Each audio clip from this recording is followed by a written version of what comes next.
The Fragile Piece, a Dragon Fable. Copyright 2024, Richard Henry.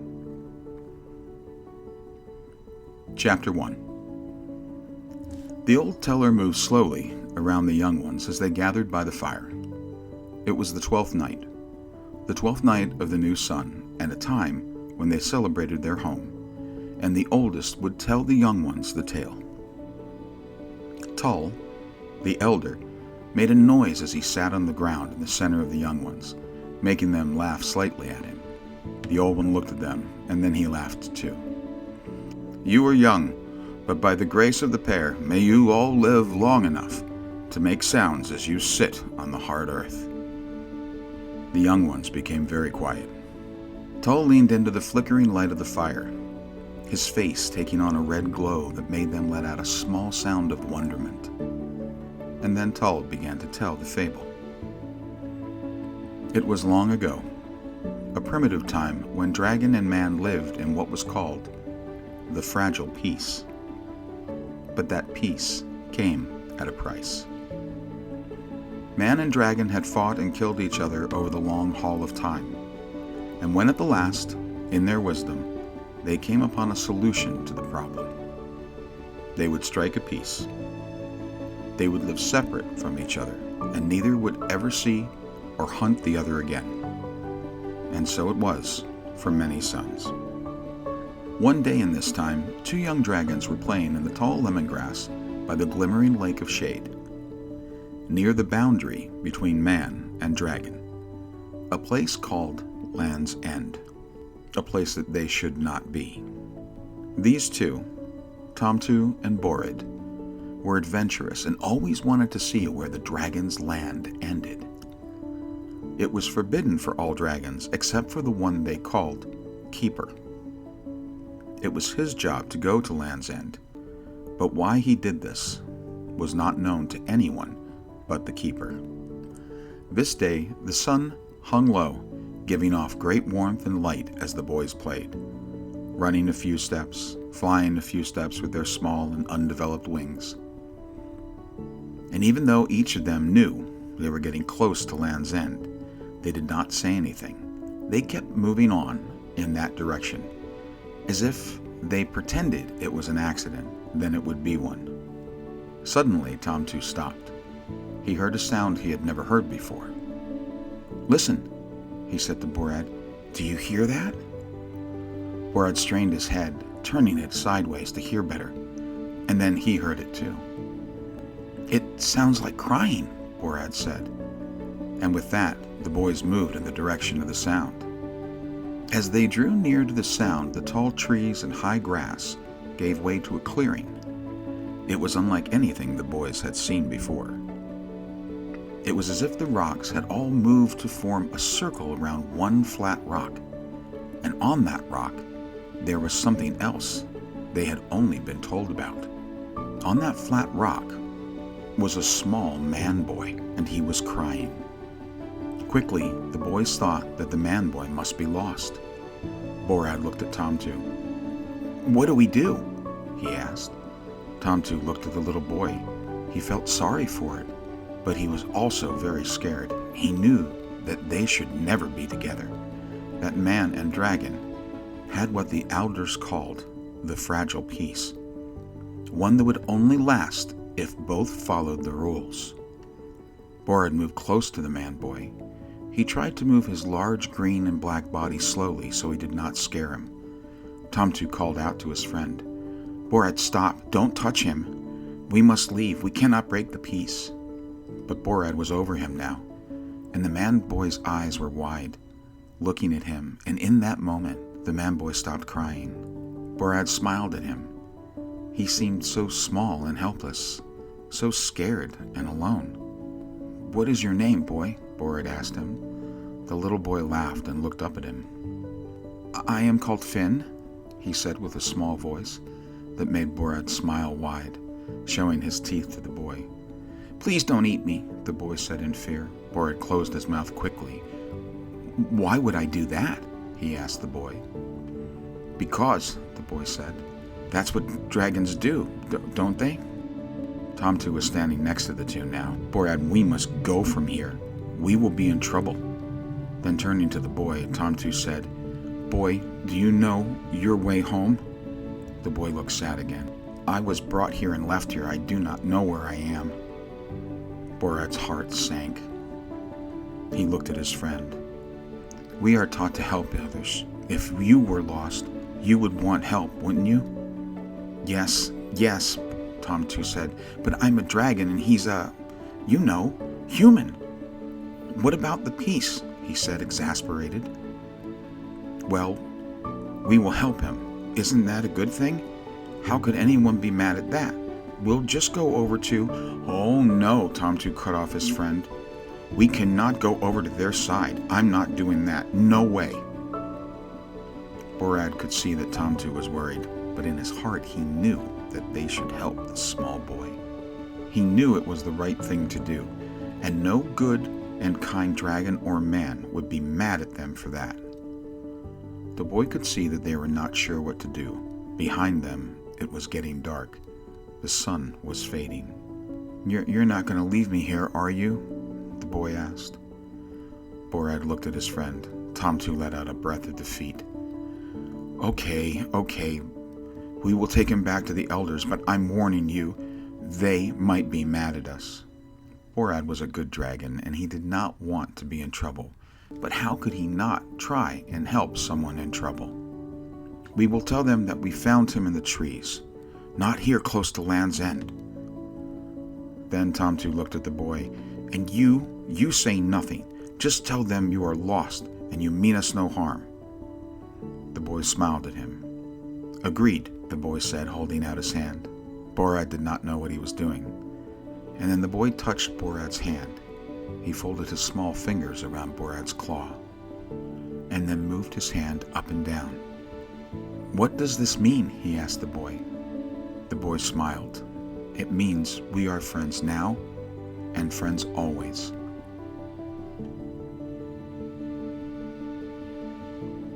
Chapter 2. By the time the two young dragons had gotten back to their home caves, every elder was worried. But the one that was most worried was the keeper. He had a great sense of smell, and long before the two dragons had gotten to the cave, he could smell the scent of humans. He was sure that the humans were coming, and he had gotten all the dragons together to fight. Once Borad and Tomtu came into the cave carrying the young boy, the dragons were in an uproar. Where did you get that? One of them yelled. Put it back before you break the peace, another yelled. And others were simply billowing smoke and spitting fire into the air in protest of what the boys were presenting in the cave. Borad's father was an elder and came to the boys. What in the world have you two done? It's just a little one. Where did you get it? He asked them in a fiery voice. The boys were scared. Borad was now thinking that he should have listened to his friend. Father, we found him. He is lost. He was scared. He needed our help. His father's eyes softened a bit. Where did you find him? He asked. The boys looked at each other. Borad remembered the agreement to lie about that part of the story, but when Borad looked at his father, he could not do it. I cannot tell you a lie, he started to say. Tomtu shot him a look, but it did no good. Borad kept on. We were playing, and we got close to Land's End, he stopped. The crowd of dragons were now enraged. That's it, one screamed. It's war now! Calm down, Borad's father said. Let's hear the boy out. Borad was really scared now. He could see that everyone was mad at him. Father, he was in a clearing, laying on a flat rock. He was crying and alone. How could we just leave him there? Now the cave fell silent. One by one, the others either walked off or sat down. Borad and Tomtu were confused but happy. See, Borad said to his friend, I knew it would be all right. Right, Father? You understand now. Borad's father's eyes grew softer and warmer. He placed his hand on his son's chest. You have a good heart, son. We understand. No one is mad at you anymore. From the back of the cave, a voice called out, "Bring the child here to me, young ones. I will take him back in the morning and do the right thing," the keeper said. Borad lifted the boy up and brought him to the keeper, placing him down gently by the small warm fire. Borad's father stood over them and watched his son, his gentle and sweet son, being so careful with the small, helpless boy. The keeper looked into the boy's eyes, breathing slowly and softly into his face, moving his head back and forth slowly, and in a minute, the human boy was asleep. Then the keeper turned the boy over on his belly and pointed to a small birthmark on his back. "He has the mark," the keeper said. Borad looked at his father. "How did he do that? What is that mark?" he asked. "The keeper has much wisdom and much burdens," his father said. "Come now, let us get some sleep too." Tamtu said good night, and Borad and his father went to their cave. Once inside, Borad had a thought. "Father, can I take the boy back with the keeper tomorrow?" The old dragon's head sunk low, his eyes sad. I'm sorry, son. You're not old enough, and what is right is also very hard. It is not for young ones like you." Borad thought he understood. "I know, Father. Today I was worried. It was hard to do what was right and help him, but I did it. Doesn't that make me worthy?" "No, my boy. There are many things you do not understand. It is not until young ones are much older that we explain about the fragile peace. It's very late now. Go to sleep." Borad was not tired. He wanted to know now. "Father, please." His father looked at his son. He was too young, but he was also a good boy. He did not want to lie to his father. Now his father thought, "How can I lie to him?" "All right, Borad. The truth is not easy to understand or hear. You must be strong. Do you understand?" Borad shook his head yes. In the before time, man and dragon fought and killed each other. This was until the peace. Borad smiled. I know this. Everyone knows this." "Yes, son, but do you know what the peace is? It is an agreement that we will never see or hunt each other. The humans' ways are different than ours, and even though they offered this peace, some of them still hunted us." This was the part Borad did not know about. His father continued, "And each of them have a mark on them, a mark of the hunter. And so when their elders find a human with that mark, they know he will someday hunt dragons and break the peace. They bring the hunter to the rock and leave him there." Borad did not understand. "Why would they leave him for us?" he asked. His father's heart grew heavy. "So, my son, the keeper can do the right thing, and when the hunter is gone, the peace will be kept." Borad could not speak. His mind was trying to take it all in. He began to cry. "No, Father, the keeper is going to kill him? Is that why the boy thought we were going to eat him? He's just a little boy, and we are so big. He would never hurt us. We are friends." He begged his father to understand.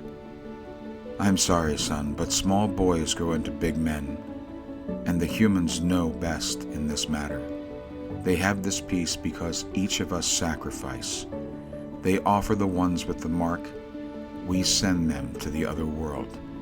This is the price of our fragile peace." His father came close to him.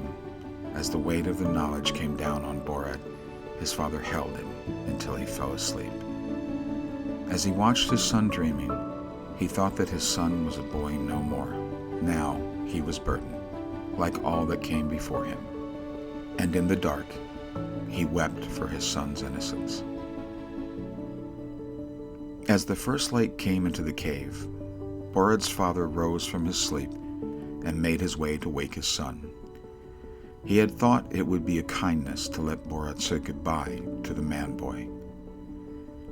He was surprised to see that Borad was already gone, and a moment later, he heard the roars coming from the keeper's cave. Chapter 3. Borad was holding Finn tightly as he ran through the thick trees and bushes. The boy was confused and scared. It had been hours now that the two had been making their way through the forest. Finn did not know where they were. Borad thought he was getting close to the boundary. "Why did we have to leave in the night?" he asked his dragon friend. Borad did not want to tell him. "I wanted to be the one to take you home," he answered the boy at last. Finn made a sad face and poked the dragon with his finger. "You can't take me home," he said to Borad. Borad stopped and looked at Finn. "Why not?" "Because they will just bring me back to the flat rock," the boy said sadly. Borad was shocked. He began to wonder if Finn knew about the piece and what was going to happen to him. "Finn, do you know about the piece?" "I know they say I will break it, but I would never hurt you or anyone. That is why they left me there alone, but then you came and helped me," Finn ended. Borad did not know what to do, but he knew the little boy was right. He had seen the look on his father's face, the look in the keeper's eyes. There was no way they would listen to him or a small boy. The elders were in charge. The rest must follow. Borad could see in the clearing ahead. He sat Finn down. "I must take you home, back to your people," he said to Finn again. "No! Dragons cannot go there. They will hurt you. They are afraid of you." "But they do not know me. You can tell them I saved you," Borad said. The boy looked sad again. "I'm just a boy. Our elders don't listen to small boys." Borad sat down next to Finn. He knew now they could not go there. He guessed that elders, human or dragon, were all the same. "I do not know what to do," he said to his small friend. "I want to help you, but where in the world would we both be safe?" And then an idea came to him. "Finn, what if we walk along the boundary? Maybe we could find a place where we could stay." The small boy smiled to him. "You mean you and me together?" "Yes, together," Borad agreed. "But how would we live, eat, stay warm?" the boy asked. Borad thought for a moment. He did not know what humans ate, but he knew how to hunt and find a cave. Borad was a dragon, so fire was no problem for him. "I can hunt, I can make fire any time I need," he said to Finn. Finn smiled. "Can you fish?" Finn asked. Borad laughed. "What's that?" "I'll show you," Finn offered. Then Finn felt sad. "We will never see our families again?" Borad did not know the answer to that. He would miss his father and friends, but what was right was right. "I hope we will," he said. "In time. But now we have to be safe." The pair came to the boundary and then started to walk towards where the sun fell. After a time, on the 12th day of the new sun, they found a lake. And inside the lake was an island. And on that island was a small cave. Finn showed Borad how to get fish. Borad kept a fire going, and both of them were warm in that cave. And when they were older, they would go to the flat rock, and if there was a child there, they would take them back to their place, to their home.